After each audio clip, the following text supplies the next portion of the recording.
All right, everybody, welcome back to another episode of the Birmingham Real Estate Investor. I am one of your hosts, Spencer Sutton. I've got Matthew Whitaker with us today.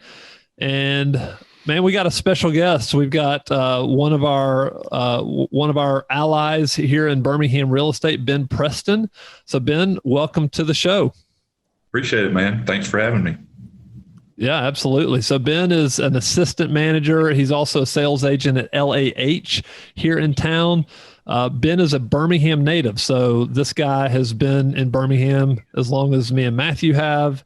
And he has been selling real estate full time for the past 15 years. And we know Ben because we've done some deals together. Like Ben has referred us some clients over here at Evernest, and so we really do appreciate that. Yes, sir. Great to work with.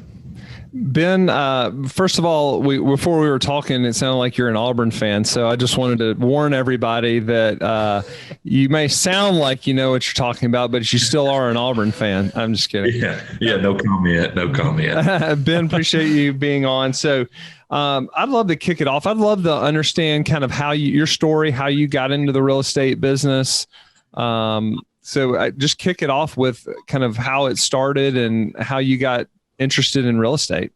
Oh man. Well, as far as real estate, I've always been intrigued with real estate, but we used to say back in my old life, I was actually a private investigator, straight out of Auburn University. So I did workers' comp and disability claims for about 6 years out of Auburn, did that, traveled all over the country, and then just kind of zoned back in here in Birmingham.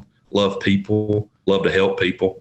And what better job to have than to service someone in purchasing a property. So that's kind of, wanted to get into sales, and real estate was kind of the avenue that I took. And how long have you been in the real estate world? It's 16 years. Yeah. Great. Yes, so let's talk a little bit. You help investors. I'd love to just get started and understand better how you help investors, and what are some investors doing that you see are working for them right now?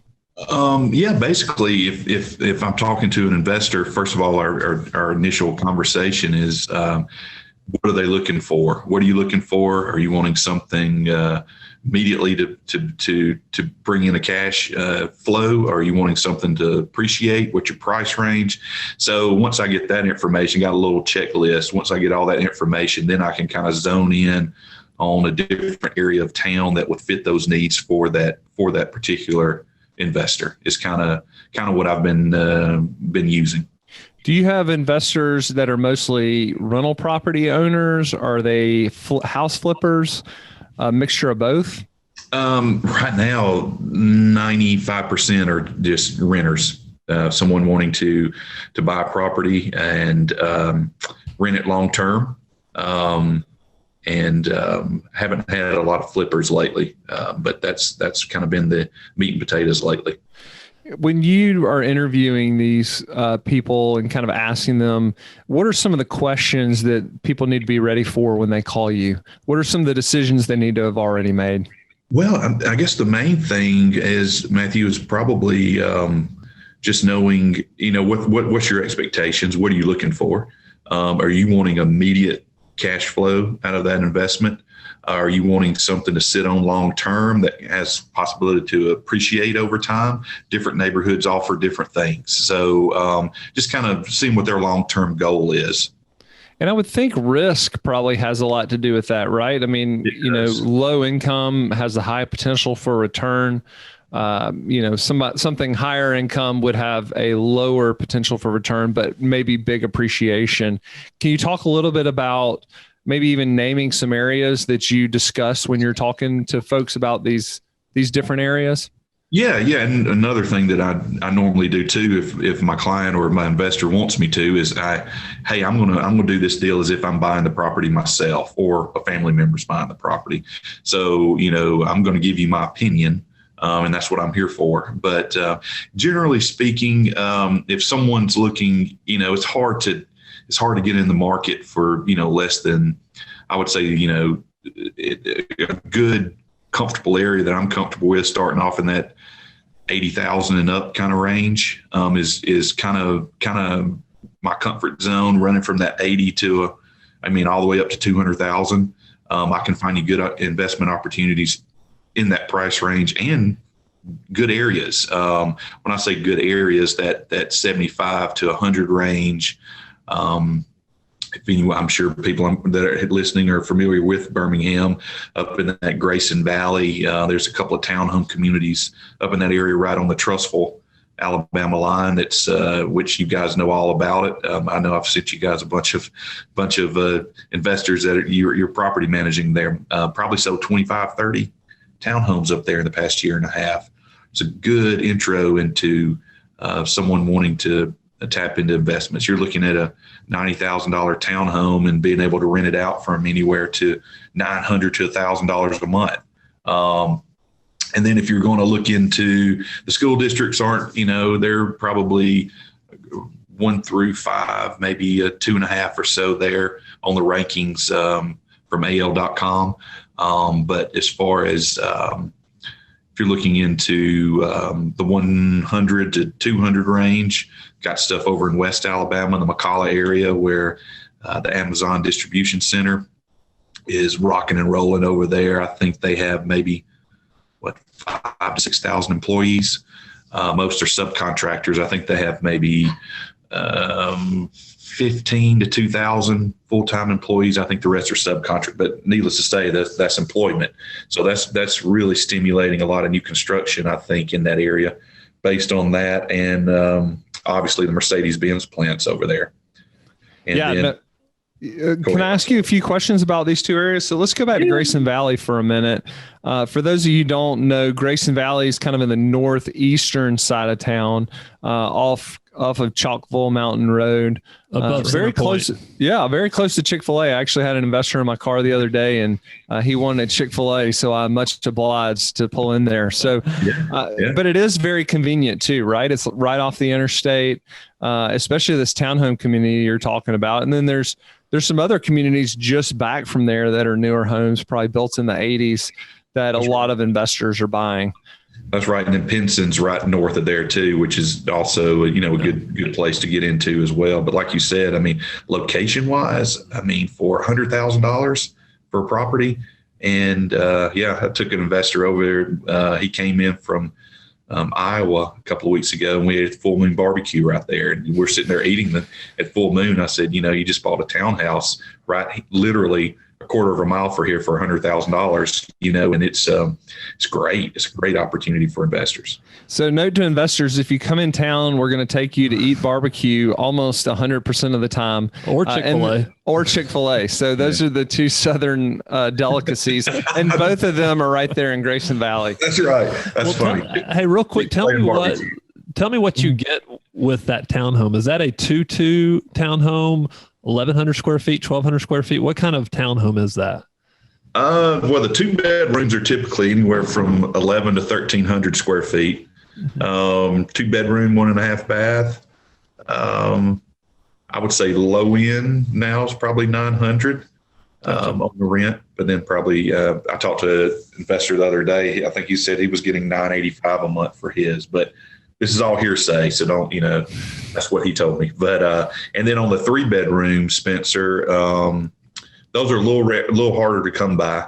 But gotcha. They're, I think you're getting probably, if I'm not mistaken, y'all probably get close to 1,000 for those. Not quite a big as increase as you would think one bedroom would add to it, but either way, it's a great deal, I think. But most of the ones you're finding for investors are the 2 bedrooms, right? They are. Yeah, they are. Gotcha. Yeah.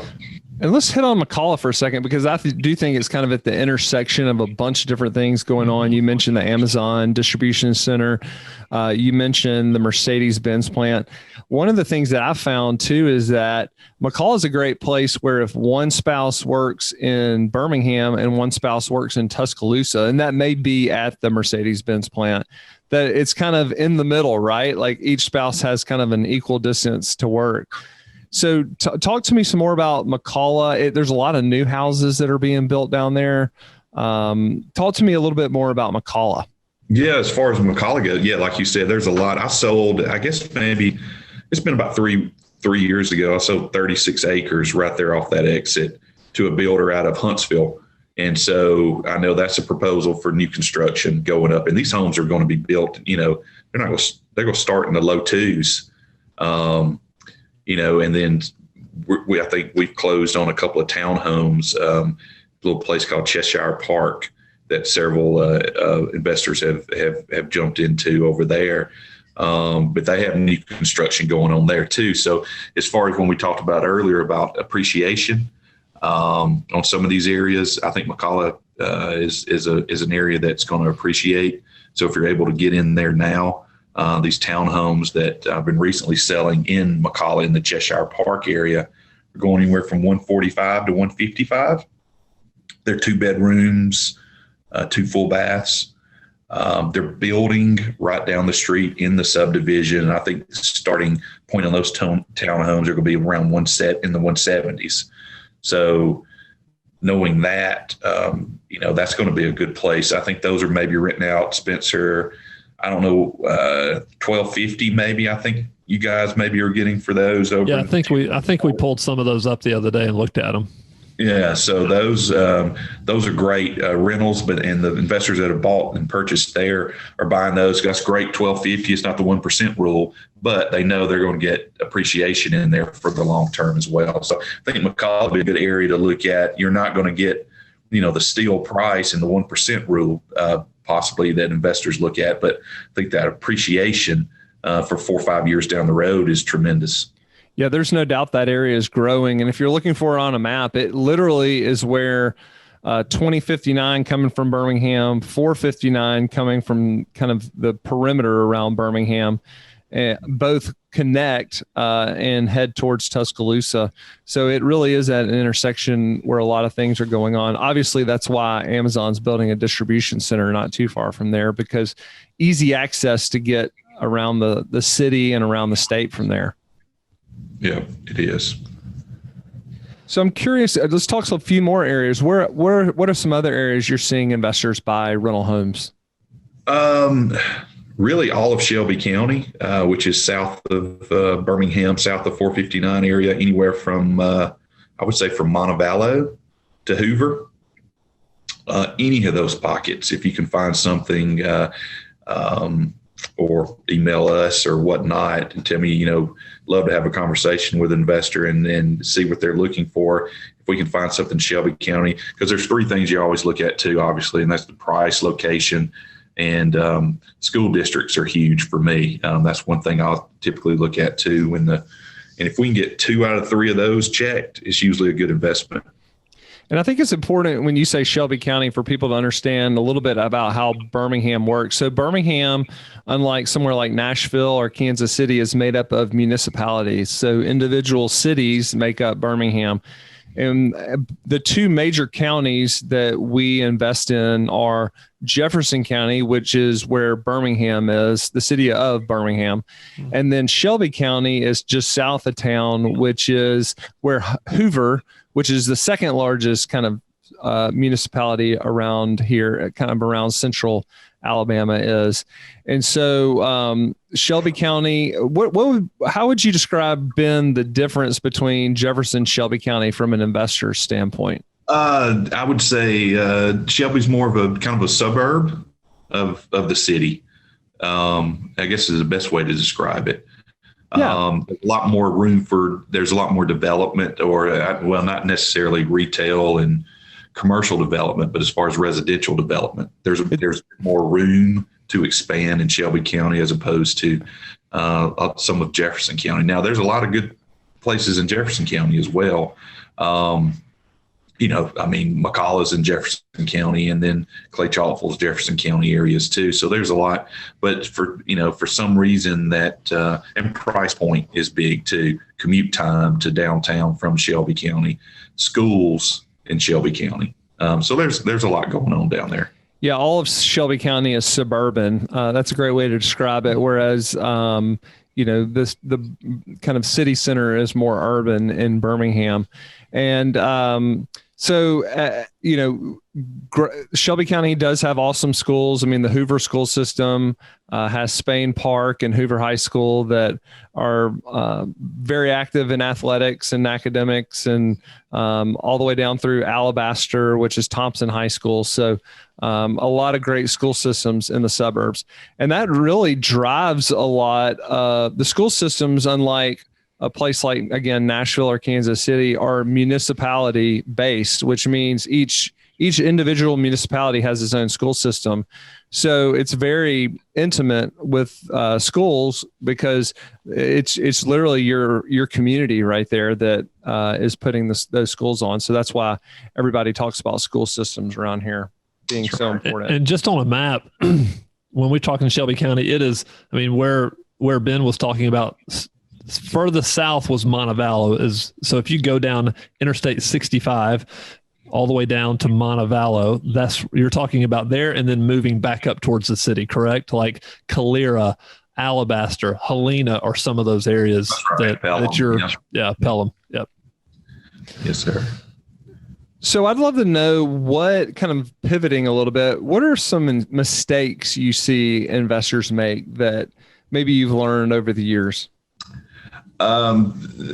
Seeing a deal that's too good to be true. Because it is. It doesn't exist. I know. Going in, full throttle on something sight unseen, because the majority of my investors, that's what we do. We're going, sight unseen, and rely heavily on me and the home inspector to get these properties. And just investor may send me a property, say, man, look at this. This is awesome. And I'm like, no. And that's what I'm here for. Because especially if you're out of state and need some, I wouldn't say expertise advice, but need some advice. Some wisdom. There you go. So, that's really the main, and expecting, if it's your first time buying a property, period. A lot of investors I've worked with have never bought a property. They're renting renting where they live. So knowing that there's going to be hiccups in the process, home inspections, there's going to be things that need to be repaired. No home is perfect. New construction's not perfect. So just knowing that up front, that, hey, there's going to be some things that may need to be addressed with this property. When you say turnkey, there's still going to be the key may be bent. You know what I'm saying? So, but that's just to know that there's not a perfect property. There are things we have to work out. Spencer and I love the story of the California investor that wants to know how big the lot is. And I'm like, why do you care how many square feet the lot is? Where it just goes to show you that in California, how big the lot is super important, right? Because the dirt may be worth more than whatever's built on it. But that's right. A place like Birmingham, it may not have as much importance. It may actually be a hindrance, because there may be more yard to cut versus adding value to the home. I think this is a really important point. Working with somebody like Ben, somebody who has boots on the ground, we also take a lot of calls from investors who are asking us about specific areas and things. And what's interesting, this is probably 3 years ago, an investor called me. He had just bought a fourplex, and he was so excited because he told me it was in the municipality of Vestavia, which is a great area. I mean, it is a wonderful area. It's a fourplex, and he was all excited about it. And he bought this thing off MLS, I think. We go out there, we do all of our, we do our walkthrough, we do some maintenance to it. And then when we go to list it, we realize it's close to Vestavia, but it's actually in the city. It's not even in Hoover. It's the city of Birmingham. Mm-hmm. And it was like one street of these fourplexes, and they were just tons of fourplexes. And what he was able to get for rent, just dropped dramatically what he thought. So his pro forma completely blew up. So that's the importance of working with somebody local that knows Absolutely. What they're doing. It's a that big was deal. A deal too good to be true. Yes. And I'm studying to get my broker's license in another state. But a lot of people need to know that in Birmingham, it's a buyer beware. I mean, you need to do your own diligence. In some states, you're required to disclose certain things like that. But not in Alabama. And so you need to make sure that you team up with somebody that can kind of wade you through the process. Speaking of, Ben, what are some of the best investors doing? What are some things you see them consistently doing that helps them be successful? Man, I guess just finding that niche on price range and return, what they're looking for. I mean, sending me properties. I mean, every morning I wait, because a lot of these guys are on different time zones than me. They're sending them to me at 2 and 3 in the morning. So I see them, at 8 or 9 my time. And then what do you think of this property? What do you think of this property? I think finding that little sweet spot, depending on what that, every investor is different, but once they find it and feel comfortable with it, once you get that one purchase and get comfortable with it, you guys handle the property management aspect of it, everything's smooth, everything runs, as planned, then, they're itching to buy another one. So, I guess that'd be the main point of it. Ben, I appreciate you saying that everything with property management runs smooth. I don't know that I can consistently say that. I mean, we certainly do our best, but it is not, just like buying a house, it's not a perfect science either, managing homes. Oh yeah, that's right. But I think once they see how the system works and how everything flows, and I think after that, then they know where they stand and be like, wow, I can make this much money a month on doing this. Let's get another one. Had one recently come back to me. He's bought 3 or 4 from me, and these are all husband and wives, mom and pop. Those are the investors I work with. Majority, 99%, and he's bought 3. Got them rented. Just refied them with the interest rates as low as they are. I apparently freed up some cash flow for him, and now we've got another one under contract. So I know a lot of investors are doing that too, getting some and then taking the cash out and purchasing another one. Yeah, it makes a lot of sense to do that, especially as long as you're fiscally responsible as you're doing it and you're making sure you have plenty of margin, because Spencer and I have learned that leverage can increase your returns and decrease your returns exponentially both ways. So make sure that you're using a lot of wisdom, and somebody like Ben can help you with that. Do you buy homes yourself, Ben? I do not. No, I do not. I'm just, which is good. That way, it's great for an investor. I'm not keeping them all to myself. That's right. So I am you can say I'm completely neutral when it comes to finding the deals and actually sending them to my guys and saying, hey, this, and would you buy it? Yeah, I would, but I'm not currently in the investing scene. Are these houses that you're buying for investors, are they, do they need work, or are they pretty much turned? Somewhere in between. We'll look, it may need no rehabs. I haven't gotten into those, but mostly are just maybe some cosmetic work, some small stuff, some paint, some carpet, things like that. Now, obviously, if we can find, when I'm searching for these guys too, I'm typically looking for going ahead and finding out the age of the roof, if the HVAC. All that stuff. Those are 2 of the main things that my investors always ask is, how's the roof? How's HVAC? So if we can already find those out ahead of time and they're recently upgraded, then that's a plus too. But to answer your question, no rehabs. Close to turnkey as I can get them.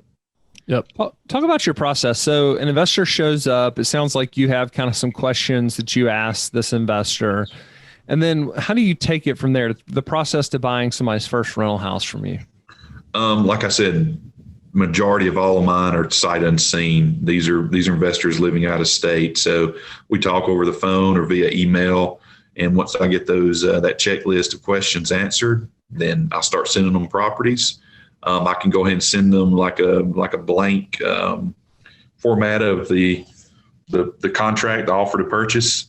That way they can be familiar with that too. We can go ahead and cover the grounds with that, because you'll have questions if you've never purchased a property before.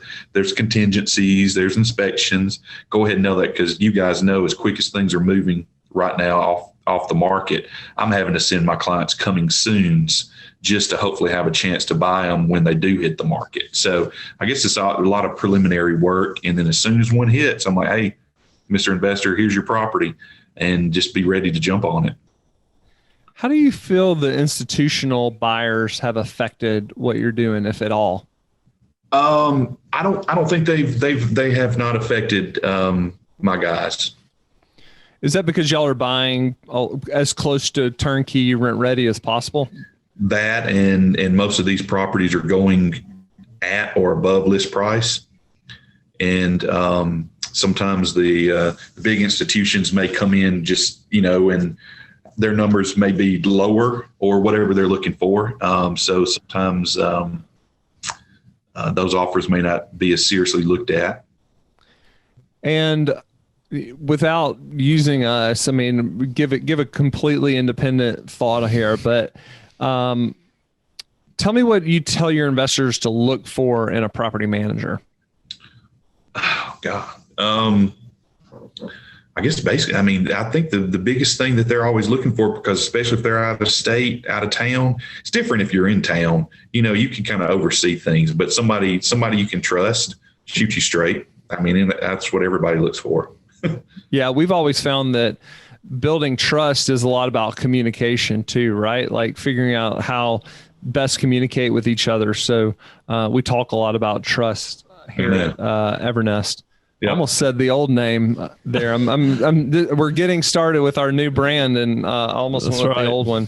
That's right. Old habits die hard. Tell me, let's pivot a little bit from rental. Tell me a little bit, if you were going to invest in an area to flip, what would be some areas that you would consider doing that? Oh gosh.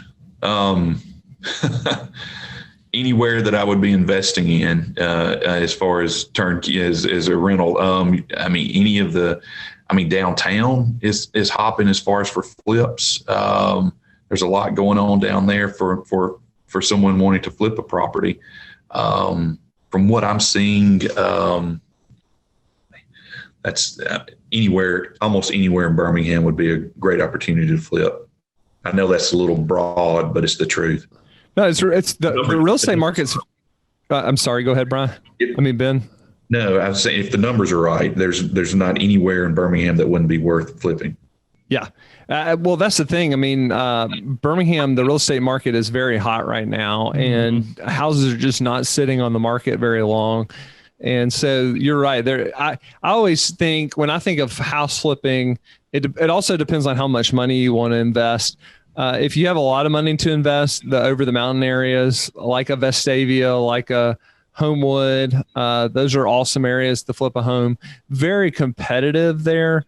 The place where I would enjoy, or where I do enjoy flipping homes, is kind of in that Shelby County, the Hoovers, the Alabasters, because you can find homes that are in need of updating, mostly cosmetic stuff, but and those are fun to sell. I mean, those would sell retail in the 200 to 250, maybe 300,000 range. And they're generally newer properties as well, the Shelby County properties too.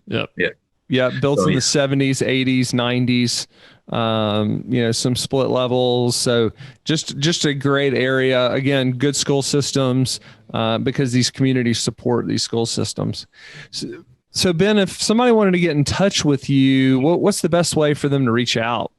Two ways. Obviously, you can call me anytime. The best way to reach me, text me anytime at area code 205-305-6347.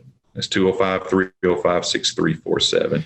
Email is quite easy. It's bpreston@lahrealestate.com.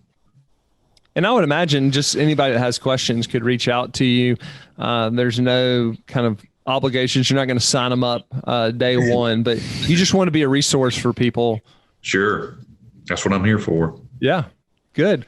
Well, Ben, thank you so much for being on the show. We really love having local people with expert knowledge, and you absolutely have that in spades. So thanks so much for being here. Thank you guys for having me. All right, everybody. If you enjoyed this episode, make sure to leave us a review. Share it with your friends. And if you hadn't subscribed already, go ahead and subscribe.